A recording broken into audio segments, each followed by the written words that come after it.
Hey, salut la Yugisphère, alors aujourd'hui on se retrouve pour une nouvelle vidéo Speed Moustache, bien sûr. Non, on va se retrouver aujourd'hui pour une nouvelle vidéo Speed Duel. On va y aller un peu plus vite que sur les autres vidéos.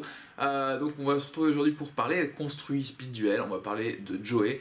On va voir un petit peu ce qu'on peut faire avec Joey, ou plus ou moins le dragon noir aux yeux rouges, qui nous intéressait là dans cette version, parce que Joey avait pas mal de cartes, on peut faire plein d'idées. Mais là on va s'intéresser plutôt avec dragon noir aux yeux rouges. Qu'est-ce qu'on peut faire avec le dragon noir aux yeux rouges? Vous allez voir, ça va être un petit peu un deck à la Joey, hein, ça veut dire que il va falloir quand même des fois un peu plus croire en l'âme des cartes que les autres versions construites que je vous ai montrées jusqu'alors. Enfin, si vous avez été voir les autres vidéos, peut-être que c'est la première. En tout cas, on va découvrir ensemble ce que peut faire Joey, le dragon noir aux yeux rouges. Après, je pense qu'on pourra le faire évoluer beaucoup plus avant dans le futur, quand on découvrira d'autres choses dans le Speed Duel, hein, notamment l'arrivée du booster du mois de mars, qui va nous permettre peut-être de faire encore évoluer nos decks, hein, ça on va le découvrir. En tout cas, découvrons ce que fait Joey aujourd'hui. Du coup, maintenant on va passer à ce fameux deck Joey.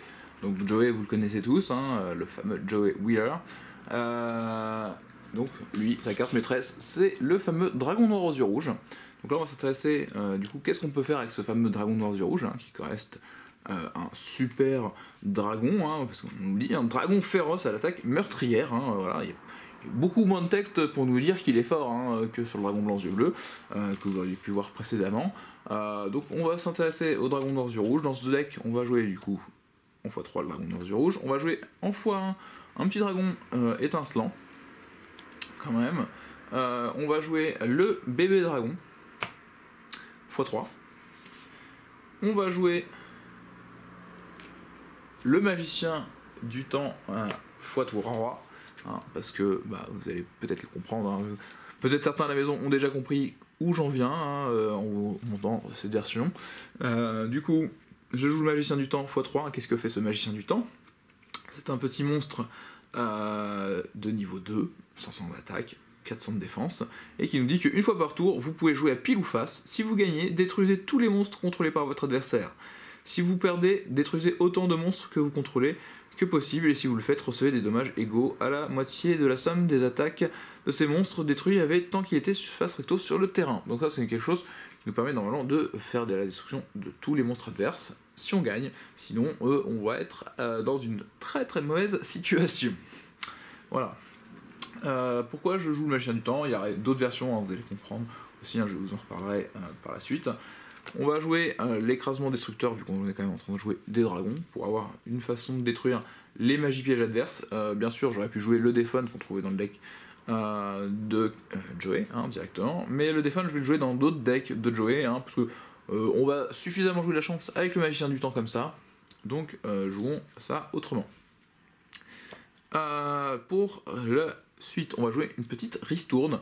Ça peut nous permettre de réduire de 2 on défausse une carte, et le reste de tout, en fait, tous les monstres dans notre main ont leur niveau réduit de 2. Ce qui peut nous permettre en fait d'avoir un dragon étincelant qui passerait niveau 4. Donc on aurait une 2400 qui serait pour aucun sacrifice, ou éventuellement le dragon noir aux yeux rouges qui a 2400, lui serait à un sacrifice, ce qui rendrait la chose un peu plus facile. Bon, avoir le bébé dragon niveau 1, ça sert pas à grand chose pour l'instant, mais voilà, vous pourriez jouer avec ça. Évidemment, on va retrouver après, quand même, la polymérisation, hein, dans le deck de Joey, hein, vous l'aurez compris pourquoi je jouais magicien du temps bébé dragon, c'est effectivement parce que je joue polymérisation, et aussi le portail de fusion, hein, le portail de fusion que vous aviez en carte promo pour le deck de Joey, hein, enfin pour le deck de Joey, ou si vous vouliez faire des decks de fusion, mais actuellement c'est Joey qui est plutôt basé pour faire des fusions. Alors qu'est-ce que c'est que ces histoires de fusion?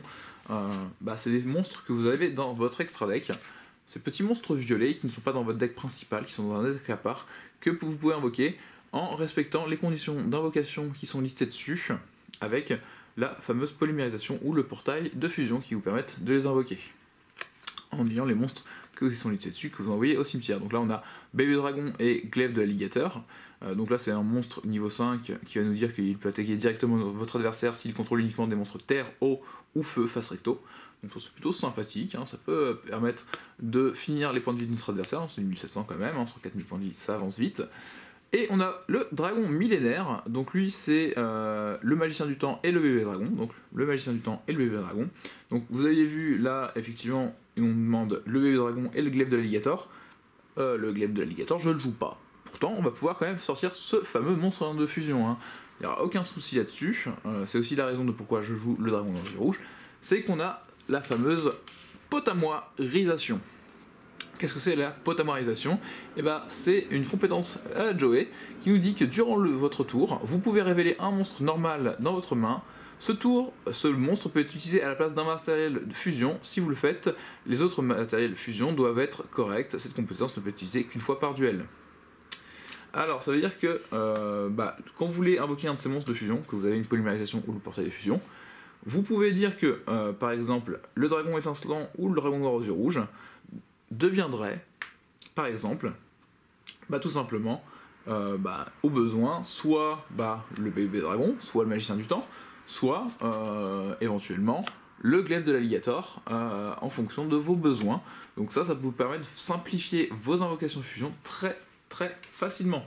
C'est vraiment ça, voilà, ça simplifie, ça simplifie facilement. Vous voyez, voilà, tellement c'est facile que voilà, je le dis trop, Voilà. Donc ça c'est la base de l'idée du deck. On va jouer également dedans les esprits des yeux rouges. Et c'est aussi pour ça que je me suis intéressé plutôt à une version fusion. Et le fait de jouer la potamorisation ainsi que la ristourne, c'est que ça c'est une piège qui va nous dire qu'on cible un monstre yeux rouges dans notre cimetière, on l'invoque spécialement. Donc normalement c'est n'importe quel monstre yeux rouges. Actuellement, on n'a que le dragon noir aux yeux rouges. Mais ce qui peut nous permettre, en fait, dans l'idée là de l'histoire de la potamorisation qui va nous remplacer, je vais la remettre là, la potamorisation, vous la voyez bien, que vous l'oubliez pas.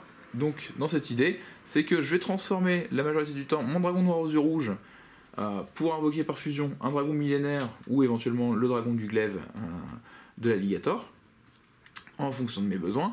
Et derrière, je vais pouvoir réinvoquer spécialement mon dragon noir aux yeux rouges depuis mon cimetière. Donc c'est comme si en fait il va avoir eu double usage dans la stratégie de ce deck. Il a un double usage et il revient avec force. Donc ça veut dire qu'en fonction de votre main de départ, vous pourriez avoir la chance de faire votre dragon millénaire en premier tour. Et au début du tour adverse, vous pouvez invoquer le dragon noir aux yeux rouges avec l'esprit des yeux rouges depuis votre cimetière. Et là vous allez quand même avoir 2400 sur votre terrain. Votre adversaire il va quand même commencer à avoir un petit peu moins rigoler en général.